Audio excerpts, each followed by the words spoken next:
Hey everybody, Jen here of Gen X Website Design and Strategy. As you may have seen in one of my previous blog posts, I am actually getting married this year in Tuscany. So of course I created a Squarespace website for my destination wedding. And so far, I've written one post about this. It didn't get as many views and likes as I had hoped, but I'm going to stick with this because I think that creating a Squarespace website for your destination wedding makes a lot of sense, and I think I have a lot of great ideas on how to execute this really well and in a way that's going to help you and your guests. So if you're interested in reading this, or if you know anyone who's going to be getting married, who's having a destination wedding, send them on over to this blog post. But today what I'm going to talk about is the page on your wedding website that tells your story. And I'm just going to show you my variation of this. First, I'm going to start off with the proposal. And a woman happened to notice the proposal happening right before her eyes. So she took a video. So we have the video and we put it right here on the website, because this seems like a good place to put it on the page called Our Story. But this is the thing that I really want to highlight. This is our timeline. And I think having a timeline is a really great idea because it's fun for people to look at the pictures and learn about the series of events that kind of led you to where you are now. But I'm going to tell you, the thing I like the best about this timeline is that it's not just all about Scott and me. We've included pictures of our kids, like when we went to see Rachel and Jack in Wisconsin, Thanksgiving with the family, his daughter's wedding, which was magical, also in Italy, and just spending time with his 4 children and their significant others. And I think that including them just makes them feel like they're even more part of this wedding, because really, what would a wedding be without them? They really are the most special part of this wedding. So I'm just going to show you how I did it. Going into edit. Basically, this is just a list section. So what you would do is you would select add section. And for some reason, Squarespace doesn't have an option that you can select that just says list section. I kind of wish they did, but they don't. But what you're basically looking for is a section that has an I up in the corner. So you kind of have to search for it a little bit. I'm going to go to services, and I'm just going to look for something that has that letter I. There's one. So I'm going to select our services. Now, obviously, these look a little bit different. So I'm just going to show you how I did mine. Select edit section, go over to the colors tab and choose your theme. You can further edit your theme by selecting that little pencil and click on the page, the section that you're interested in editing, and then make your changes over here. And you may choose to do this now and maybe even tweak it some more after you've added all of your information here, particularly if you're going to have a card background.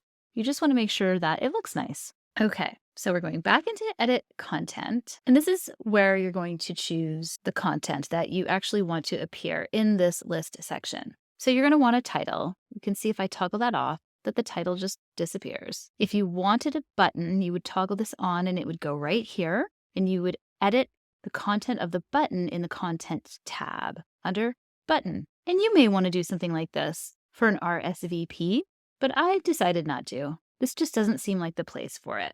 You'll definitely want to show your image, your title, which is what this is right here, and this is the body. If you toggled this one on, then you'd have a button showing up in every single item, and you are not going to want that either. Now you can add your content to this list section. So head on over to the Content tab, and you'll put your title right here, and you can decide if you want it centered, or left aligned, or right aligned. And then this is where you're actually going to add your content. I actually have to add something to this, which I plan to do over the next several months until we actually have our wedding. I'll probably mostly add wedding-related things, but I may also add just family-related things. So I'm going to select add, and then I'm going to click this little arrow over here, and I'm going to upload my image. Great.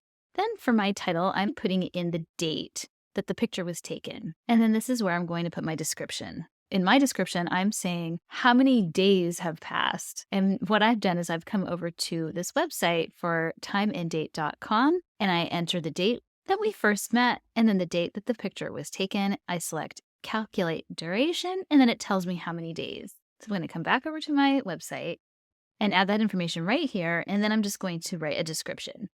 Great. Now I am hopping over to the Design tab, and I've chosen Carousel because this is supposed to be a timeline. So we really want it all on one line. You can choose your alignment here, how many columns you want. I've chosen 3 because I feel like anything more than that just makes them look really skinny. You can crop your images however you like. I've chosen a 2:3 ratio. And I also have chosen infinite scroll, which just means it's going to keep looping even when the visitor has finished toggling through all of the slides. And I do want to show adjacent slides because I want people to know that there is more. Then when I go into style, I can choose the text size, and I would just urge you to make sure that it's large enough that older people like me can actually read it. This is where you would decide whether you wanted the card or not. If you do have a card, you're going to choose the padding of the card. This is what I have selected. You can also select from predetermined options, and you can always customize it by selecting these 3 buttons right here. You can decide whether or not you want to have arrows and if you want them centered or at the bottom. And if they're at the bottom, they'll be down here. I chose center because I want people to be able to see them. You can also decide how you want the arrows positioned. And this is called navigation offset. I've chosen small, but you can also choose medium or large. And once again, you can always customize it. And if I go back and I head on over to size and space, you can choose the media width. This is the media if it's small or large or medium. The placement, if you want it left aligned or right aligned or centered. The content width is referring to this section here, medium, small, or large, and then space between elements. This is referring to the space below the section title and the items. This is referring to the space between the image and the text. And this is referring to the space between the item title and the content. It's very easy to do, you guys. You just play with it until you get it how you like it. Space between slides, vertical padding, but this is the most important one. Make sure this is selected because if it's not, it's going to do something wonky like this. Just select that. And that's pretty much it. I'm going to save this, I'll exit, and then I'll go back into it and take a look at everything. So I've got the proposal here at the top, and then, of course, the timeline. And this is kind of fun. And I really do think it's a good idea to include pictures of people other than yourselves.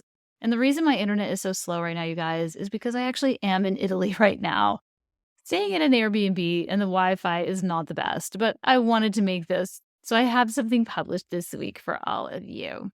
Definitely, if you're getting married, follow me on my own wedding website journey and tell me what kinds of things you think should be on a destination wedding website. I would love to hear it.